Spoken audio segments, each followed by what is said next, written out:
Hello and welcome to Curiosity Taught the Cat. I'm Jack. I'm Julia. And what are we talking about today? Today we are talking about the Gharial. Now, the Gharial does have a couple of nicknames, including the Gavial, which we'll get into later during this, as well as the fish-eating crocodile, mainly due to its diet, if you can guess. And then as for where the Gharial is found, sadly it is not found in as many places as it used to be. It used to have a very wide range that included the countries of Bangladesh, Bhutan, India, Myanmar, Nepal, and Pakistan. But sadly today it is only found in India and Nepal. In India it is found along the rivers Chambal, Gharial, and Son rivers. And then in Nepal it is found along the Narayani River. And the Gharial is a freshwater crocodilian. Prefers clear freshwater systems, congregating at river bends, and that is usually where water tends to be deeper, so that's what they like. And they spend majority of their lives in the water. They very rarely will come on land, and it's usually only to bask in the sun and then to nest in sandbanks. Other than that, they are spending their lives in the water.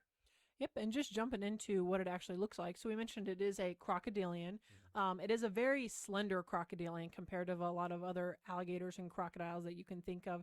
It has a very long, slender body. It's usually like a tan, green, yellow color, but it does have black splotches that range all throughout its body. And the size of it, it's actually one of the largest of all crocodilian species. So it can get about 12 to almost 16 feet in length and weigh a little over 2,000 pounds. So it is a very large crocodilian. Yeah, and you'll see in the background, they may not look it, but they do have a lot of weight behind them, even though they do have a very slender look to them. And most of that is due in part to their face. You can see that they have a very slender snout. It is unlike any other crocodilian or alligator species out there. It is probably the most defining characteristic that most people think of them.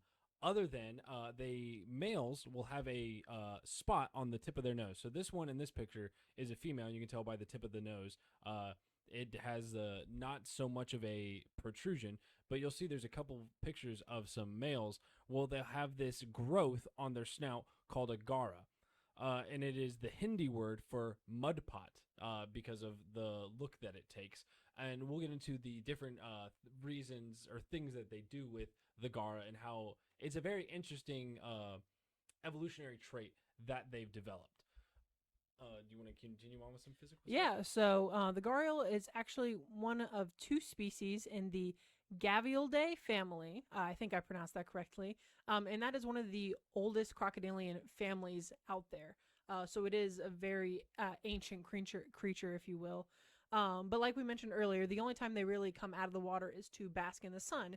And this is how they regulate their body temperature. So a lot of these freshwater rivers have very cold water. So the way to counteract that is they will lay in the sun and bask on a rock for, hours on end, basically.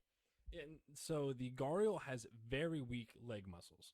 So unlike other crocodilians, it is very poorly equipped for locomotion on land.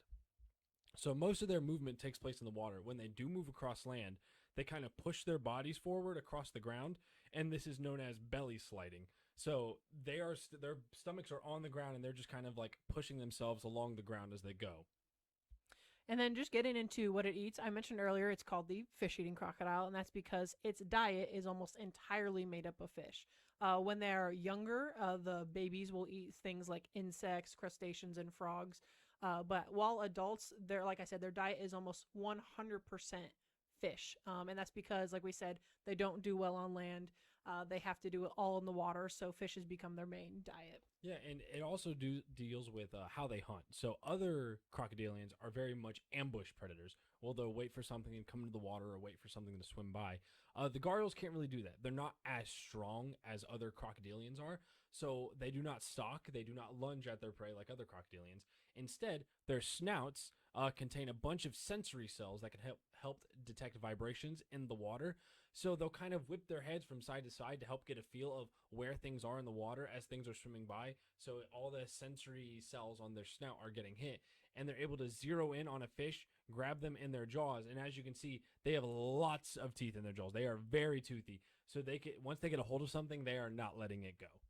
And then as for the predators, it has truthfully in the wild, it has pretty much no natural predators when it's a full size gharial. But as babies and the eggs, they do get eaten by things like snakes and birds and even larger reptiles, things like that. Yeah. And then I mentioned earlier the gara, the growth that appears on the end of the male snout. Where one of the places where it comes into use is during courtship and mating. So males use this gara. The gara, it kind of covers up part of their nostril, so they can use it to help like vocalize. They create different vocalizations, almost kind of like a buzzing noise that they do using their gara to help attract mates. And they will also blow bubbles during mating displays to help attract the attention of females. And then, as for like the pregnancy and egg laying, as we mentioned earlier, they like to lay their eggs in sandbanks along like the slower moving parts of rivers and streams. And the female will dig a nest during the dry season and these banks, and she'll lay about an average of 40 eggs. And these eggs will take about 70 days to incubate. And then, as with all crocodilian species, which is a fun fact in itself, the baby's sex is determined on the temperature. So when it's cool, around like 30 degrees Celsius, all the hatchlings will be female. But if it's warmer temperatures, which is about 34 degrees Celsius, all the hatchlings will be male. So it just depends on the temperature of the river that they're next to, the season that they're in, but all of it plays a trait in determining if it's going to be male or female. Yeah, and one thing I wanted to go back on when talking about like the courtship and whatnot. So gharials are polygamous. So you will have one male defending a territory where he and several females will live, and they are very territorial. And the territorial and courting displays, they usually include other things such as head slapping as well. Head slapping the water, just try to be loud, look aggressive, all that sort of thing. And Julia mentioned that the mating and the egg laying happens during the dry season, which typically occurs in December and January. And then, as for the mother bringing up the hatchlings, they'll stay with their mother for several weeks or even months. It just depends. This is just to, again, like show how to eat and develop their hunting skills and things like this.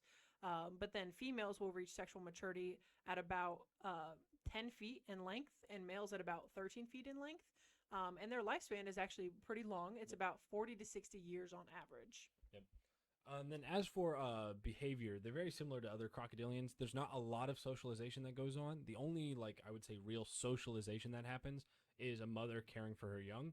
Other than that, it's pretty much only for mating and reproduction. And then communication, I mentioned earlier that the males will use their garas to vocalize and blow bubbles. And that's pretty much the extent of non or abnormal crocodilian behavior.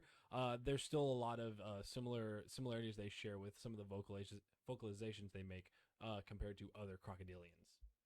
And then, as for its population, it is a kind of sad story when we talk about these gharials. They are critically endangered. There's an estimate that there's only 650 adults left in the wild today.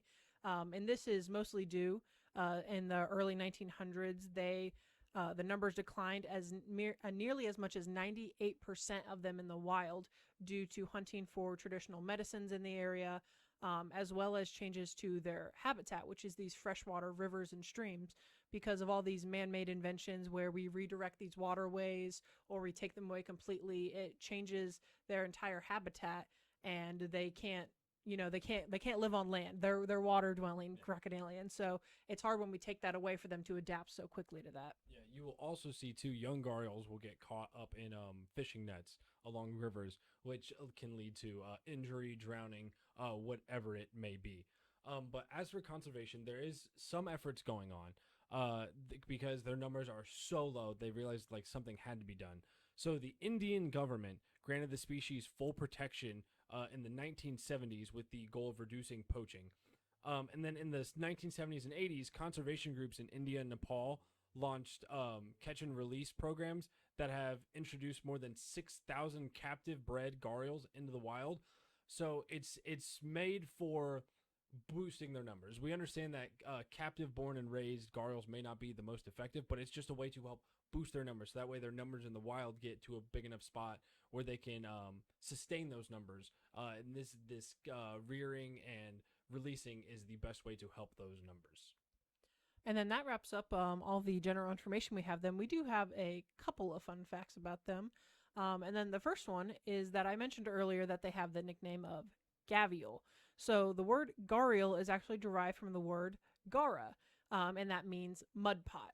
And it was misread by Europeans who changed the word to Gavial. And then that's why the species is known as Gavial as well as Gharial, just because of mispronunciation. Yep. And then the other fun fact that we have about the gharial is that the gharial eggs are actually the largest of any crocodilian species. So they're one of the largest crocodilians, and then they have the largest eggs of any other crocodilians. And on average, the weight of an egg weighs about 6 ounces or 160 grams. And I think that about wraps up everything we have on the gharial. Not too much about it. It's a very interesting looking crocodilian. I'm sure you'll see with some of the pictures that it definitely stands out. And if you want to keep a lookout, if you ever see, if I don't know if any zoos have them, but I'm sure it is a very interesting creature to see. But be sure to tune in next week. We're going to be talking about the bullet ant. But we appreciate you guys listening and stay tuned.